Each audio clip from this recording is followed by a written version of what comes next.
go, baby!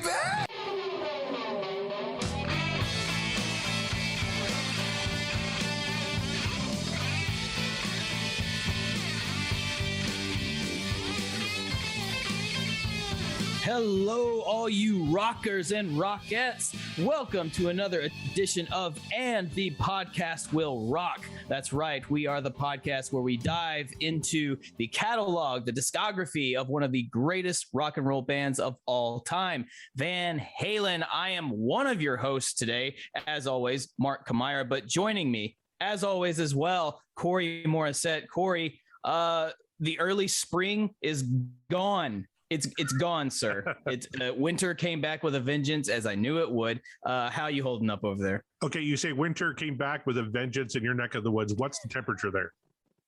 I don't want to say, but it's definitely not as cold as where you are. But it's cold enough, Corey. Okay, it's cold enough in the southern U.S. and I don't want to talk about it. But how are you holding up? You know, not good, Mark, and I'll tell you why. Because we're under extreme cold warning still. Minus 27 with the wind chill today, no end in sight. And my water heater decided to crap out on Tuesday morning, woke up to a giant flood in my basement. So had to, spring for a new water heater. The old one was not even 7 years old, but I guess that's the lifespan of a water heater. I thought they would last a lot longer. Apparently they don't. So had to cancel some summer trip plans that, we were going to see the Foo Fighters in Toronto, had to put that on the back burner to get a new water heater, because you know what, hot water is important, especially when it's minus fucking 27.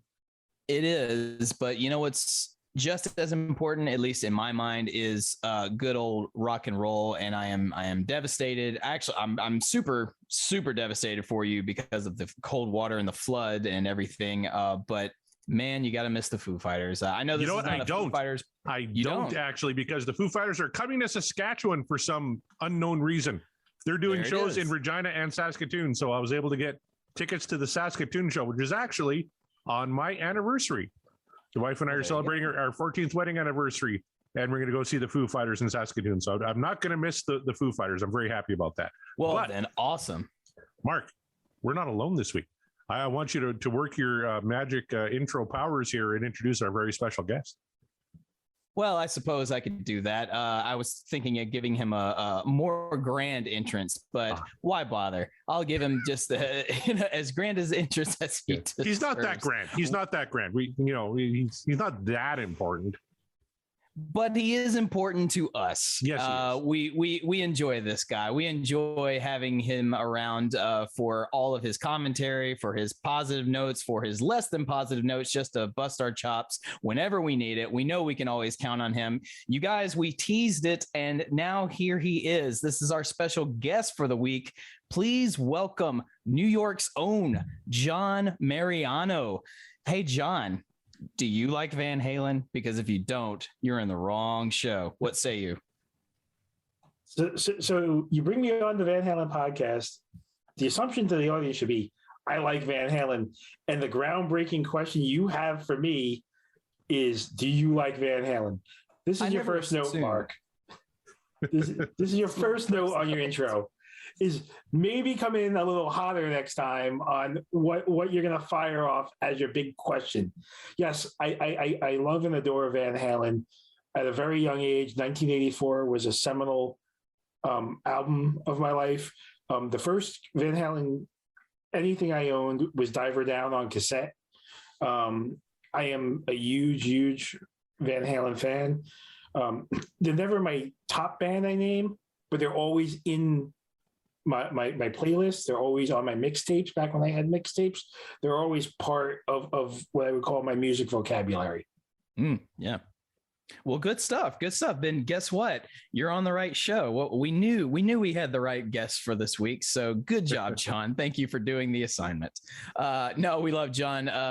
Corey and I have alluded to it in the past, in some previous episodes, but we used to have another podcast together, and John was part of that podcasting group. So this is a semi reunion, so to speak. So Hope you all enjoy what we have planned for you today, which is we're planning nothing. We never plan. As you guys know, we spin the wheel and the wheel decides what we talk about. And whatever that is, it's going to be a Van Halen rockin' tune, or maybe not so rockin'. I don't know. We're kind of, we're on a very interesting trajectory. Corey, I know that we've had some really positive luck with tunes that we actually agree that are pretty rocking. They're great, but we've had some stinkers.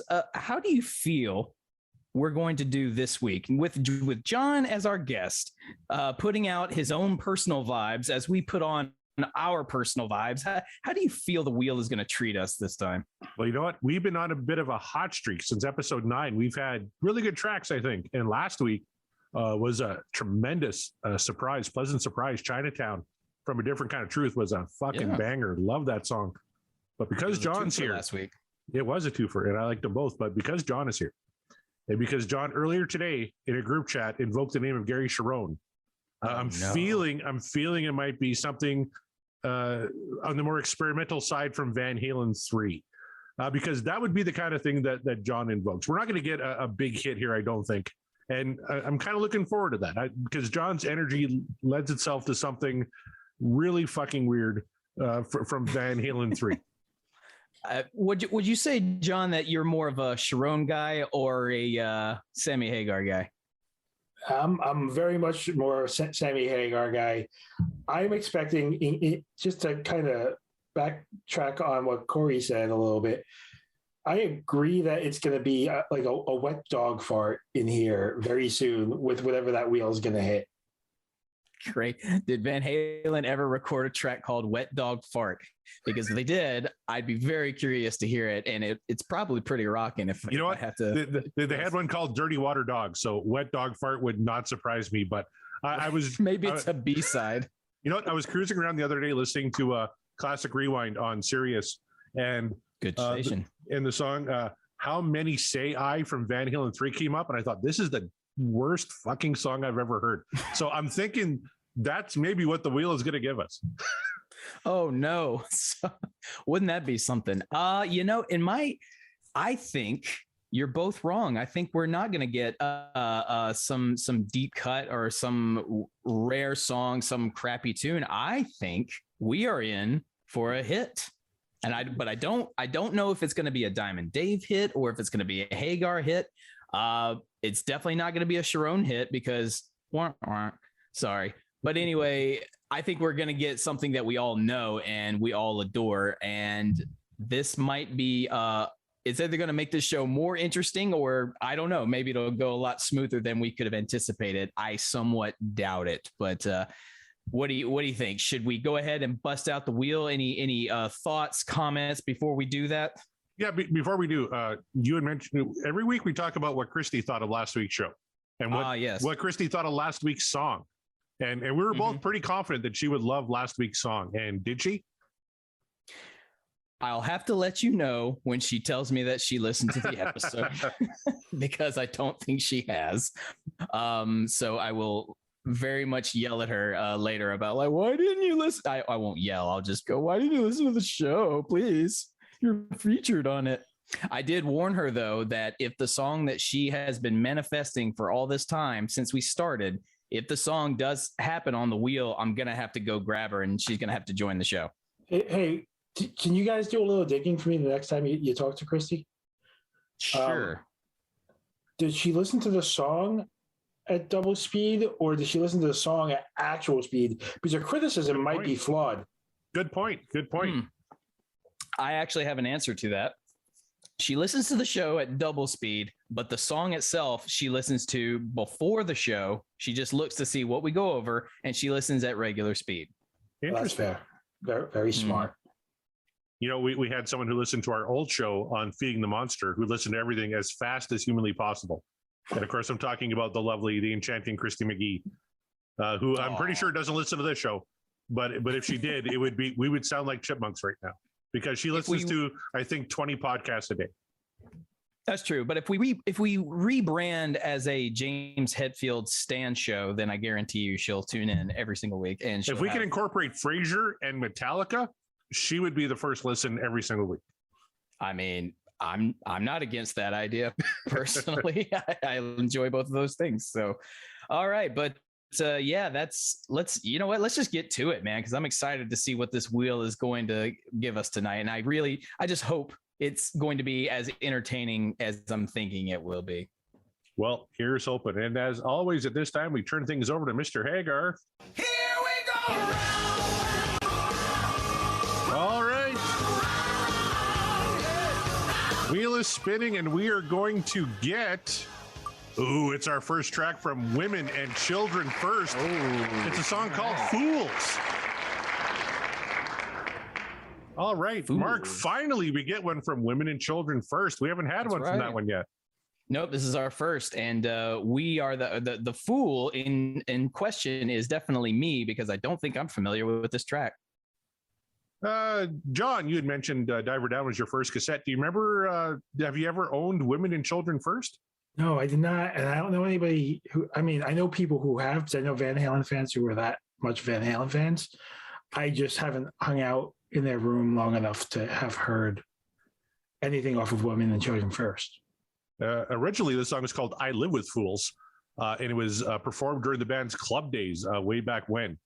They obviously reworked it from the original demo. David Lee Roth described it as a heavy-duty Broadway shuffle. So there might be a little more David Lee Roth in this song than there is Van Halen brothers, but oh boy, I don't recall this one right off the hop. So I'm looking forward to listening to it here tonight. So are we about to get terrified? Are we about to hear a Van Halen show tune? Potentially heavy-duty Broadway shuffle. I mean, I anticipate a lot of flip-flop zoobity bops from David Lee Roth if he's going to give it that sort of description. So if I don't get it, I'm going to be very upset. Women and Children First, I think, is one of the harder Van Halen albums. Of course, this was their third album, released way back March 26, 1980. Of course, And the Cradle Will Rock was the big single off this album. This song was not a single or anything like that. Of course, this album, again, was produced by Ted Templeman, released on Warner Brothers, produced at Sunset Sound in Los Angeles, 33 minutes. This is now the third track on side A for all you vinyl fans of Women and Children First. And the Cradle Will Rock and Everybody Wants Some was the 1-2 punch that kicked off this album, which is a fantastic way to start an album. Fools was the third track. So very interested on how this one's going to go here tonight. I'm just gonna have to pull up the lyrics ahead of time just to get a sense of what we're up against on this one. Because all those of you who listen will know that a lot of times I'm not crazy about Dave's writing style, but it depends on the song and it depends on the content of the song. But sometimes he and I just don't see quite eye to eye on whatever he's trying to. A lot of times it's just because I can't understand or fully interpret what he's trying to say in a given song sometimes. So I'm very curious to see if this is also going to follow that same mold, or if I'm going to be surprised at the deep thoughtness of it all. Mark, have you ever seen David Lee Roth in an interview? Oh, yes. Because as far as I know, the deep underlying thing of David Lee Roth is sex and partying. So I don't think that you're talking about diving into like War and Peace here. You would think so, and yet Chinatown, it felt like he had a lot to say in that one, and it had nothing to do with sex and drugs, at least that I could interpret. Yeah, it was all about Big Trouble in Little China. As far as Mark and I could tell, it was great. That's what it's full on canon. I'm pretty sure he got the inspiration from Big Trouble in Little China. But like John said, that this one was from their club days, just after kind of the backyard stuff. I'm guessing it's going to be a little simpler lyrically than Chinatown, because Dave, especially at this point, coming off the backyard days where he kind of wormed his way into the group, right? This is before, they got the deal with Warner Brothers. So this is an older track. I'm anticipating something heavy, something fast, and something lyrically quite simple. Well, Let's see if we're right or if we're wrong. Let's see if it rocks or it does not. All right, here we go. This is Fools.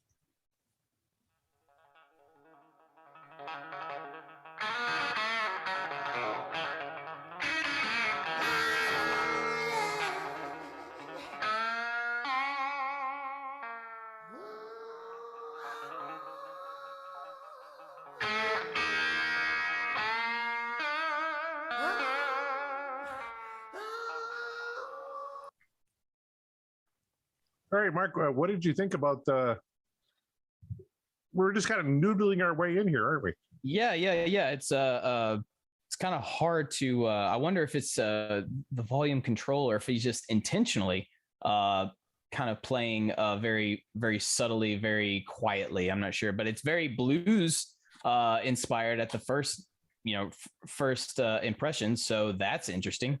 It's not a typical Van Halen intro. So I'm impressed with that, first of all, and I'm curious to see where it goes from there. John? Yeah, it's very Zeppelin-esque, playing with the volume, playing with the tone, dancing the guitar around the voice, having the voice dance around the guitar.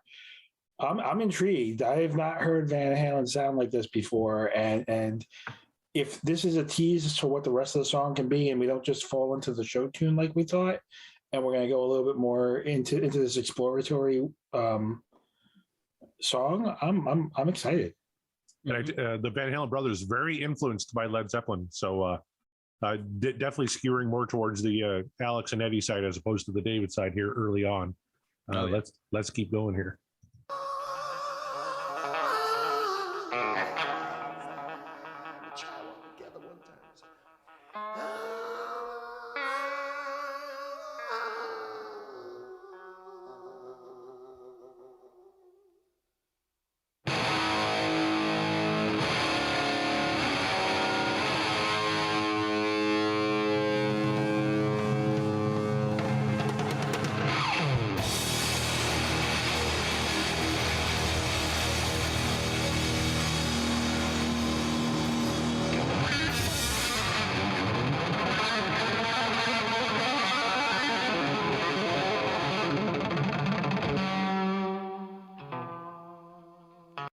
No, that's a little more what we're used to, isn't it, Mark?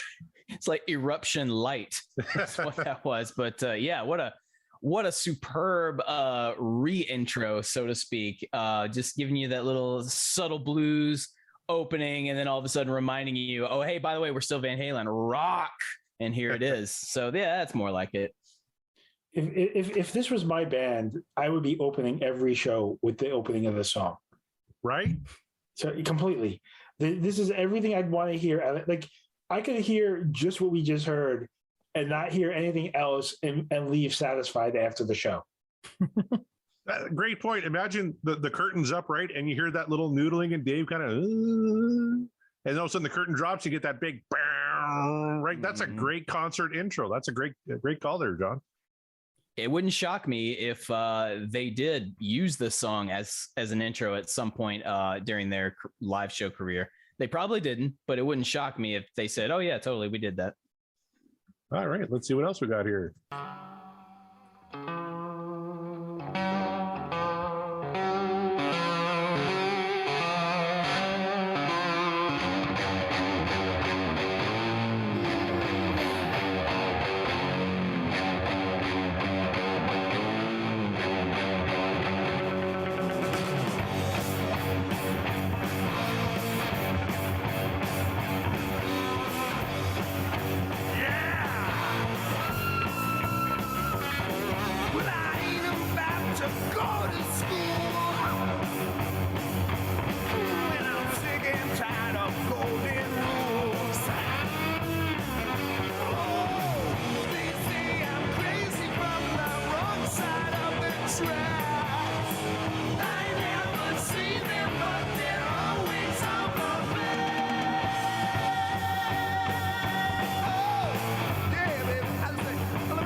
Almost kind of sounds like a heavier Aerosmith at this point, doesn't it? Kind of that simplistic kind of blues, that dun dun dun dun dun.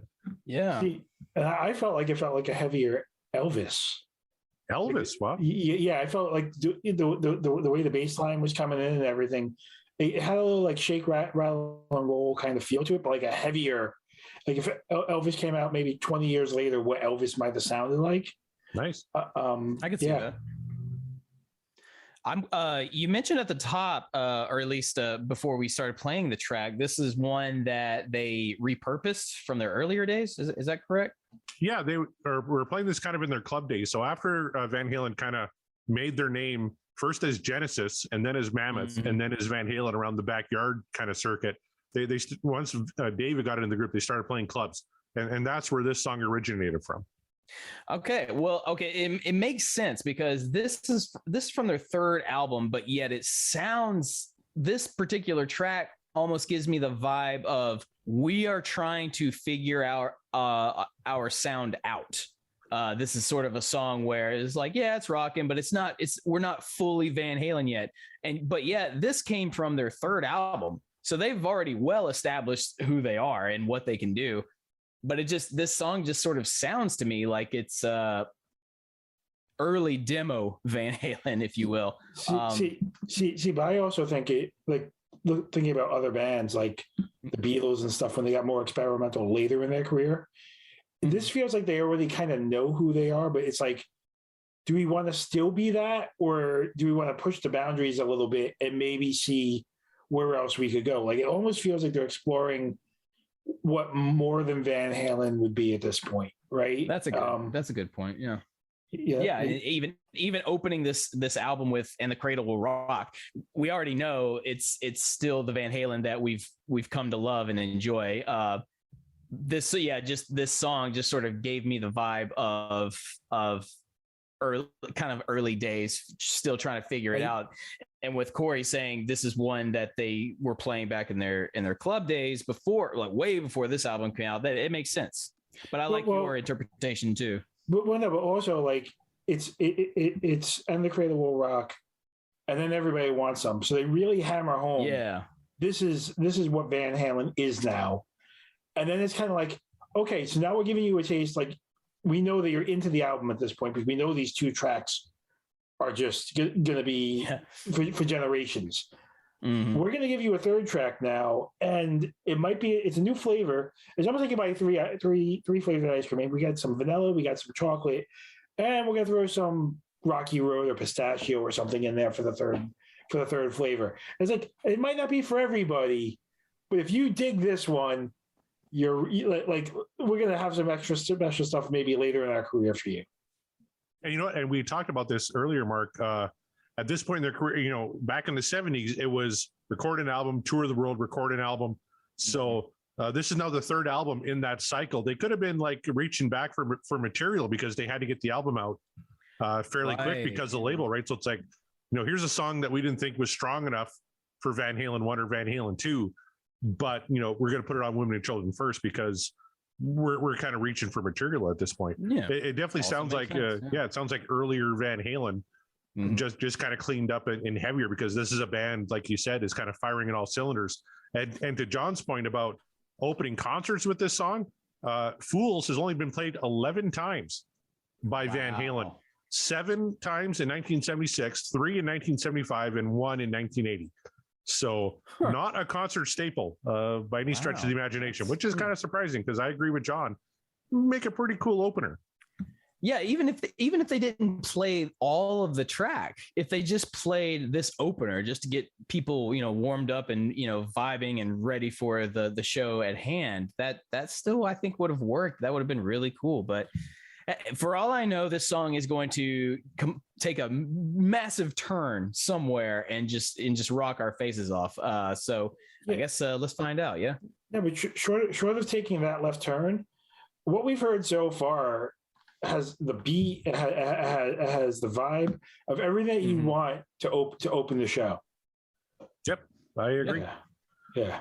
But like Mark said, pretty much every song we've done so far has taken that turn. So we'll see what happens with Fools here as we continue on. Yeah. How you gonna tell me? Let me put it to music. But I'm sick and tired of cleaning room. And it's the final bell for pushing broom.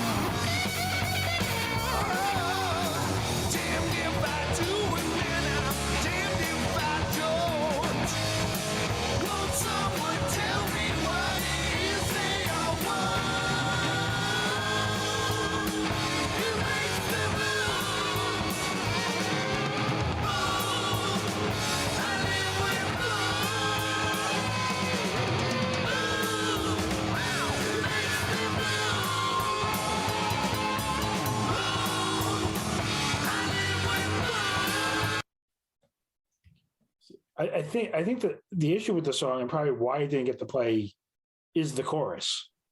Right? Like to me, the chorus feels like it's falling. I don't know about you guys, but for me, versus where we started and where we continued, now we're into the chorus a little bit, and it's falling flat for me. Oh, Mm-hmm. I kind of like the chorus just because I like that line. I live with fools, because you look at the lyrics up to this point. It's about, I ain't about to go to school. I never see them, but they're always on my back. Well, I'm sick and tired of cleaning room, and it's the final bell for pushing broom. Like we said, it's very young Dave type lyrics, right? I live with fools. But I love the harmony. I love the Eddie and Mike back there on background vocals, right? And that line, "I live with fools," seems like a very, if I was playing the backyard high school circuit, this is the kind of lyrics I'd probably come up with. I was just gonna say, Michael is very much his presence is very much over this one, so it's very, very notable. I'm not mad at it. And now I know why this was one of their songs during their bar days. This song sounds like a bar song. Like, it just sounds like you're at a dive and you're kicking it. Maybe you're not even paying attention, but you're paying attention just enough because the song rocks and you're just having a good time throwing a few back. At least it gives me the bar vibes. So it makes sense. They would play this back in their bar playing days. So I get it. It works.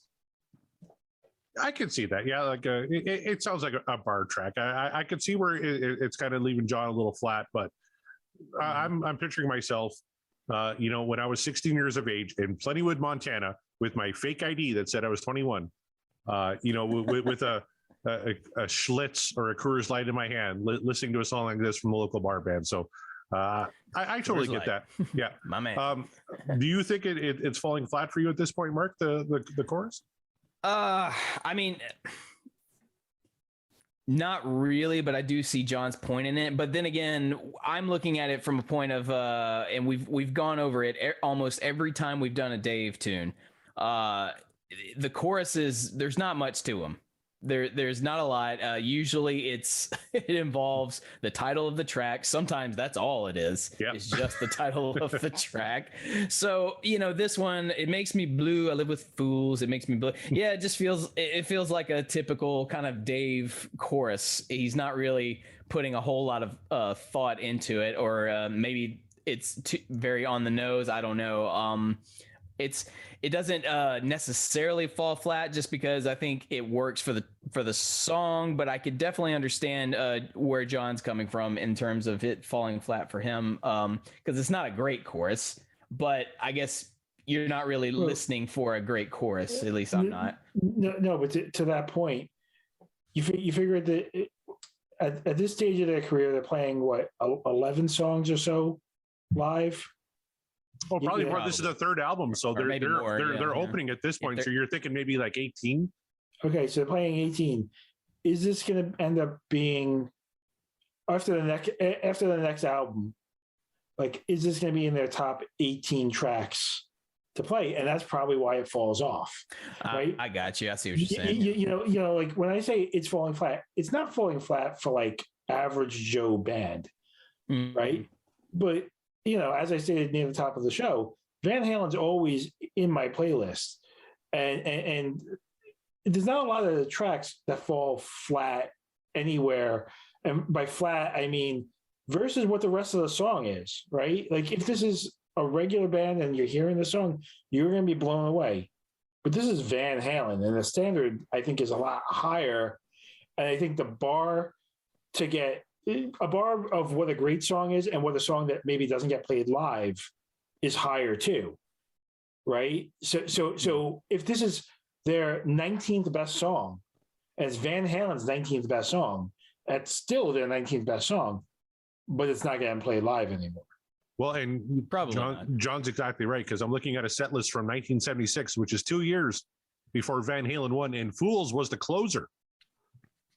If you can believe it. But there was also they played On Fire. They played Somebody Get Me Doctor. I'm the One, Running with the Devil. This is actually the earliest known performance of Running with the Devil, May 29th, 1976. But they didn't play it past the release of Van Halen 1 only one time. Or I guess, what did I say, 1970? Yeah, only one time they played it in 1980 at the Riverfront Coliseum, April 24th. So that would have been, Van Halen 2. I mean, they broke had Fool, so many other great tracks to work with. I guess, when you only can play for so long in a given show. So they figure we can scrap Fools. I think it's okay. And it was the second song played that night. And that was the only time on that tour. And since that they ever played Fools. So John has a point. Guess they weren't too crazy about it. So fair enough. All right, let's keep going. Just can't take it. My teachers all gave up on me. No matter what they say, I disagree. And when I need something to soothe my soul, I listen to too much rock and roll. Don't want no class reunion, your circus just left town. Why behave in public if you're living on a playground? All right. Lyrically, we have my teachers all gave up on me. No matter what they say, I disagree. And when I need something to soothe my soul, I listen to too much rock and roll. Very, very Dave lyrics, especially early Dave, right? The circus has just left town. Why behave in public if you're living on a playground? It makes me blue. Ooh, I live with fools. So, lyrically, not much there. But around this era of Van Halen, that's kind of what you'd expect, right? Yeah. But I'm nodding my head along to the riffs. Eddie's just giving it enough flair to not overpower the song, but to show Eddie's playing. Alex is doing his thing on the drums, and Michael's doing his bit on the bass. And to me, the harmony and the riff really play well here, and the lyrics are just a sprinkle on top, as they usually are on a Van Halen track, especially at this stage of their career. Yeah, exactly. Especially early Van Halen. I echo what John said. Just Eddie's not doing a lot. This is very much a rhythm section song. So Eddie's just kind of providing a little bit of extra flair, as John said. Just he's doing enough to remind you he's still there, but he's not doing anything like overly crazy. The main riff is the main riff, but I would again say it's more of the rhythm section. Michael and Alex on the bass and drums respectively doing the most, and then of course Dave is doing Dave, in every sense of the word. And then there's Eddie in the background. He's letting you get a little bit of his little ornamentation. He's doing his Eddie Van Halen thing, and it's fine.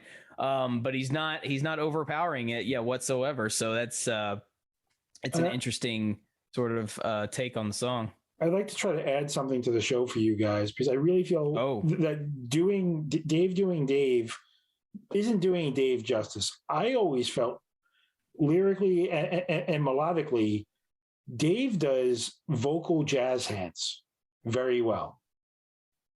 You mean he just shakes them? He just shakes? No. Like if you could picture like what somebody does, like what one does with jazz hands and jazz fingers, right? But Dave does that with his voice and the lyrics to a song. So if Van Halen is a body of a person, Dave is the melodic jazz hands of the group. I mean, when you put it like that, sure. Yeah, I agree with that. Now, I don't know if you guys notice this. It sounds to me kind of like Dave is kind of back in the mix a little bit. He's not as out front as he was on Van Halen 1 or Van Halen 2. He's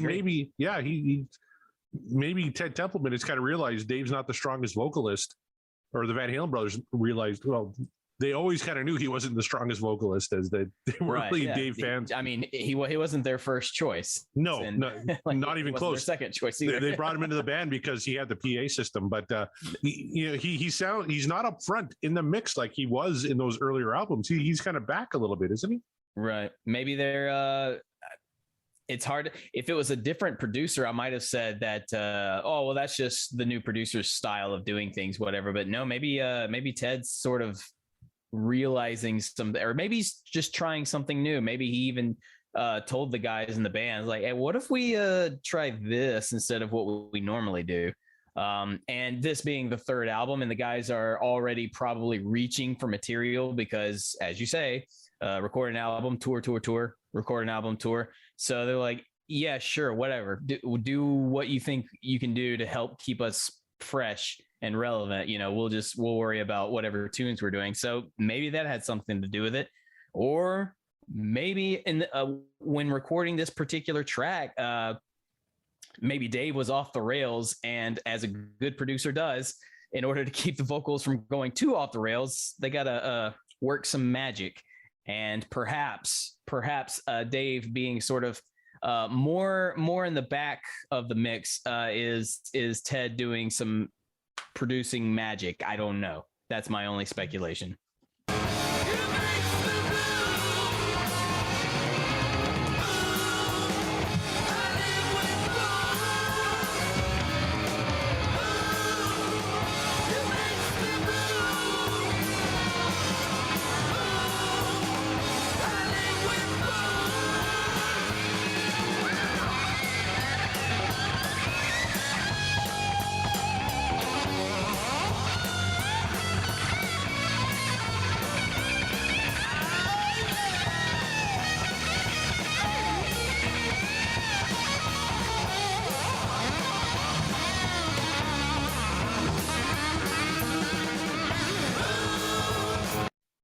All right, Mark, you're the guitar player on the panel. What'd you think of that? That's an Eddie Van Halen solo.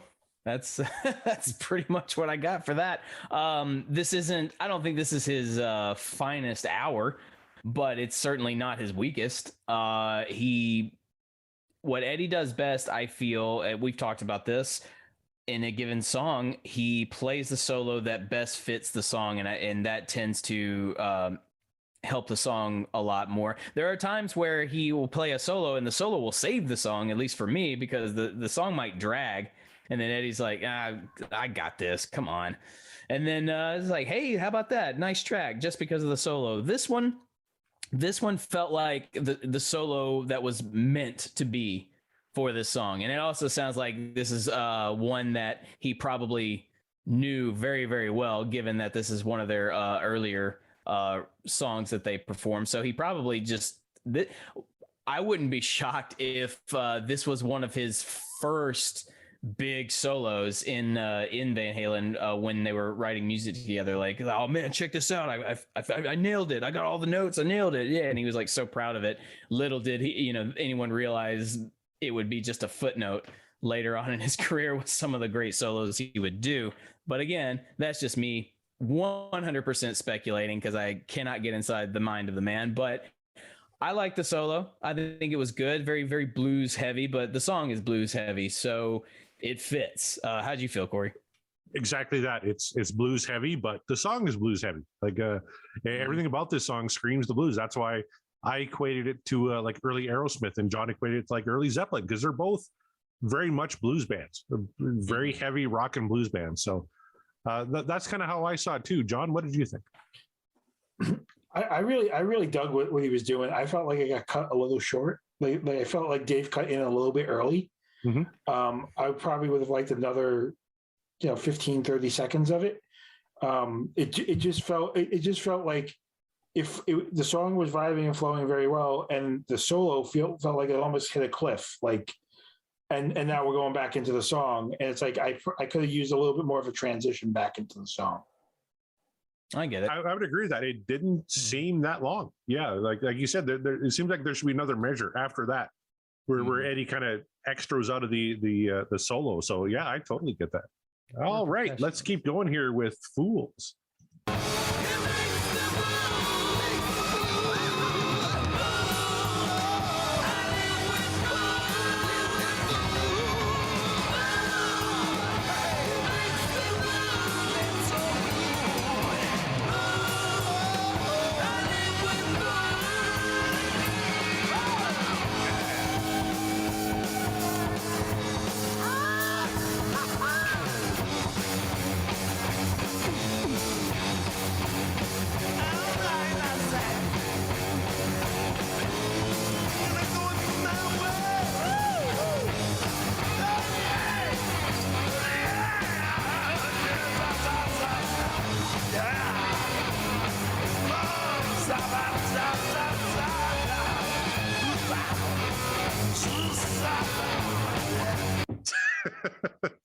Yes. Mark is so happy. Why? Tell everybody why you're happy, Mark. Because we got this bit bob zoobity now. And I said if we didn't get it in this song based on the description that Dave gave it, I would be really upset. And here I am, so happy. I wish you all could see the smile on my face right now. And there's still 38 seconds left on the outro of this song, so we're gonna get more of it. More zoobity bops. God bless him. John, any comments on how we're ending the song here tonight? I think it's really appropriate. The song itself as a whole, I don't know how I feel about it, but the parts of the song I'm really enjoying. We could probably talk about how it works as a whole later, but as we're breaking down each part of it, we're getting all the pieces that you want out of a Van Halen song. And with Dave doing his vocal jazz hands right here, that this is Dave's vocal jazz hands at work. Literally, yes. 100%. 100%. That's 100% what it is. Yeah. All right, let's listen to the last 38 seconds here.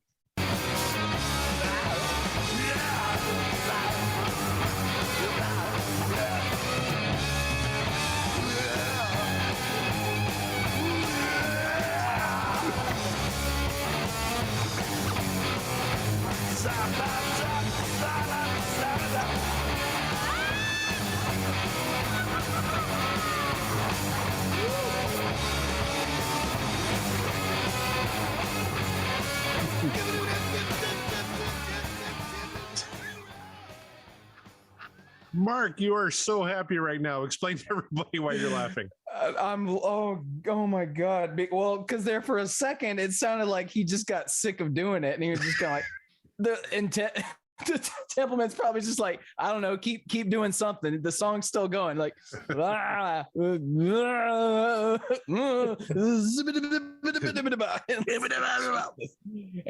know. That's some of the funniest things I've ever heard from Van Halen. So that is why I'm laughing. That to Mark's point is David Lee Roth doing his best Muppet impression at the end of the song. He nailed it. I want to see that Muppet on the Muppet Show. Bring it back. It would have been very fitting. It was the right time. The Muppets were on the air, and if there was a Muppet that came on, like the Phenomena Muppet, but just started doing like some like bored David Lee Roth, like Bored David Lee Roth. That would be the best Muppet. It's almost if Animal wasn't a drummer, he'd be bored David Lee Roth. How long are the brothers going to play? All right. Yeah, it's Animal. Yeah. It's like, yeah. Just go and we need 3 more bars. Yeah, we need 3 more bars. Like, and he just ran out of things to say. Like, and you notice he wasn't going like noises now. And he wasn't doing the typical like high pitch stuff, right? It was. This is 1980 David Lee Roth. So he's like, he was tired. We'll say that. He's not tired there. He is all on it. Yeah, he's not woohooing. He's just kind of no woohooing. Just he's Dr. Teething it. Yeah. He is. All right, John. Just so you know, at this point in the show, we vote on whether we like the song or not. And how we do this is we have 2 sound clips from the Sammy Hagar era. One is from Dreams, where we say that's what dreams are made of. Or if we didn't like it, dream another dream. This dream is over. So we're going to start with Mark Meyer. He's going to look in the camera, give me a thumbs up or thumbs down, and then I'm going to play the clip. Mark, is this what dreams are made of, or is this dream over?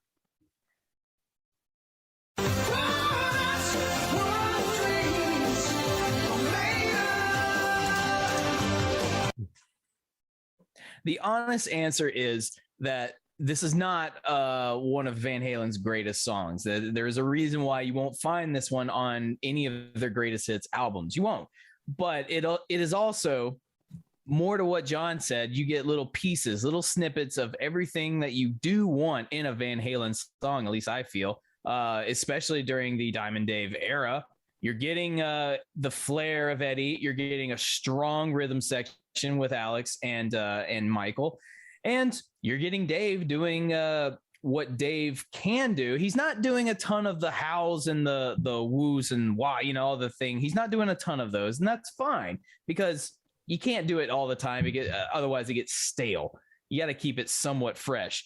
And need I say more about the bob zoobity bob? That's all I wanted from this song based on the description, and I got it. I got a lot of it there in the last 38 seconds, so I'm very, very happy about that. I'm not hard to please. I know some people out there will go like, well, that doesn't make any sense that you gave this one a thumbs up and some other more maybe worthy tracks a thumbs down. But you know what? Hey, whatever, get off of me. It's our show. It's our show. Yeah, it's our show. This is how I feel. This song made me feel like I was rocking out in a bar, and it's fun to rock out in the bar, so I got what I needed from it. That's what dreams are made of. But let me ask you, Corey, is this what dreams are made of, or is the dream over?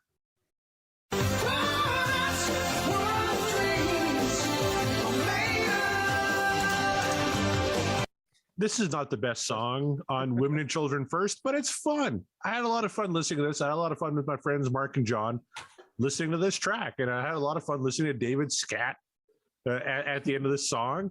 And the band was tight, and the harmonies were great. This is one of my favorite Van Halen albums. I'm a big fan of Women and Children First, and this isn't the first track I gravitate to. Obviously, there's some huge hits on this album, and The Cradle Will Rock came from this album. Everybody Wants Some, Romeo's Delight, even a song like In a Simple Rhyme, which is kind of a low-key, a huge Van Halen song. But I had a lot of fun with Fools. So I had a lot of fun with you guys here tonight, and a lot of fun breaking this down. So I am absolutely going, that's what dreams are made of. So that's 2 to the positive. Let's go over to Mr. John Mariano. John, what's your vote?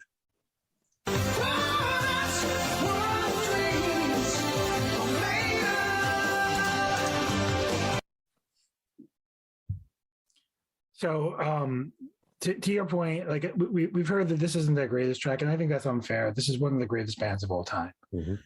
But this is a track that, had I heard it before tonight, would have easily been in my rotation. I'm going to add it to my rotation. While as a whole, I don't know that I love the song. I love every part of the song, and it gives me all the flavors of Van Halen. I think early on, Mark and I were trying to figure out, is this early Van Halen? Is this experimental Van Halen? And Mark was right. This is early Van Halen.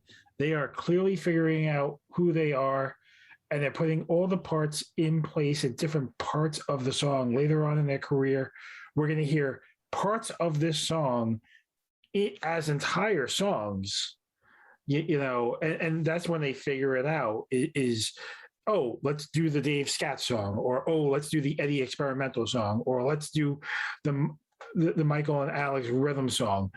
And they do work that out and figure that out, and then they learn how to sprinkle in and flavor in the other pieces better.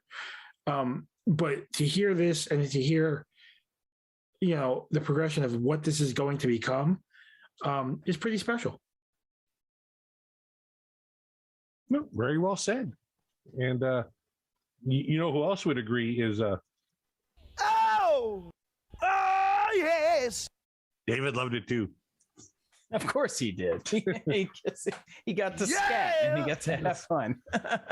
Of course he did. So our first track from Women and Children First, Mark, I thought it was a good one to start off with. What do you think? I think so too. Wouldn't have been my first choice whatsoever from this album, but hey, that is just the spin of the wheel. That's how we do it here, and that is part of the fun. The part of the fun that we have on here, but we have lots of fun. That's the goal of doing this podcast. We've mentioned it before. We do this because it's fun. We don't do it because, we have just super opinions about Van Halen music and the world must hear it. Like, no, we do this for fun because we love this band and we love what they do. But, with an open mind and with some fresh takes, and perhaps to show you that not all of their catalog is invincible. There's a few duds in there, but nobody is immune to a few duds in their catalog, especially when you've been around for as long as Van Halen has. So that's all it is, but it's all love. We do it out of love, and that's why we do this. And we love having guests on our show as well, especially John. We like to bust his balls, but that's because he does Absolutely. It to us. But we love having him on. So John, any words, parting thoughts, and where can people find you if they want to impose those words and thoughts upon you? Zip it up, boo. Thanks for having me. This podcast is fantastic. I love you guys. I love you guys beyond this podcast, but you guys doing this podcast, I think, is something really special. Talking music, breaking it down in this way, and talking about this band and their impact on rock and our lives, I think, is a really special thing.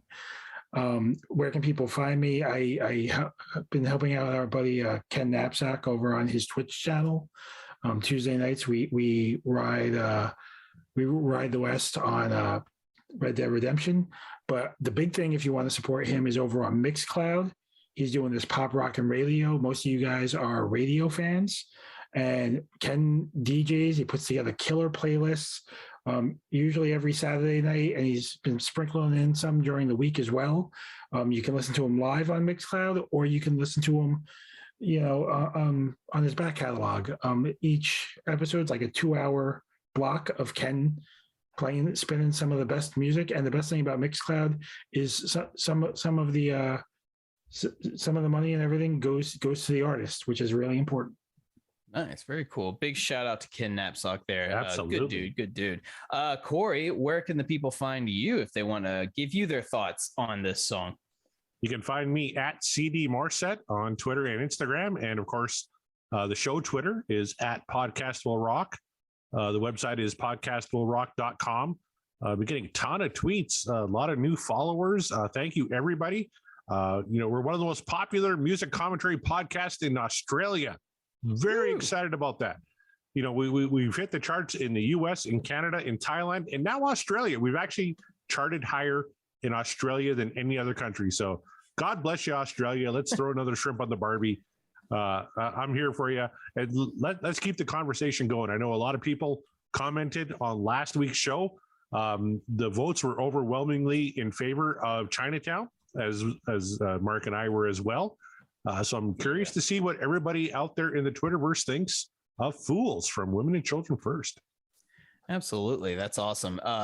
Please, Australia, if you want to have us over as special guests, please do that. That would be awesome. We'll fly down. We're cool with that. Absolutely. We totally will. But if you we'll do a live show. If you want to front those tickets too, that would be, we wouldn't be mad about that. That's fine. But we know times are tight.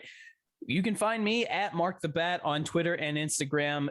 As Corey said, at Podcast Will Rock, that's our Twitter. Yeah, we love interacting with you guys. We love the polls, the rockin' polls, as it were. Very curious to hear how you guys react to this particular track. And I got to say, I don't think this is going to be the last time we hear from our friend Mariano. I think Mariano will grace us with his presence again, even if we have to drag him kicking and screaming. We'll do it. We'll find a way. Because we've just barely scratched the surface out of this character. So I assure you, good times are coming.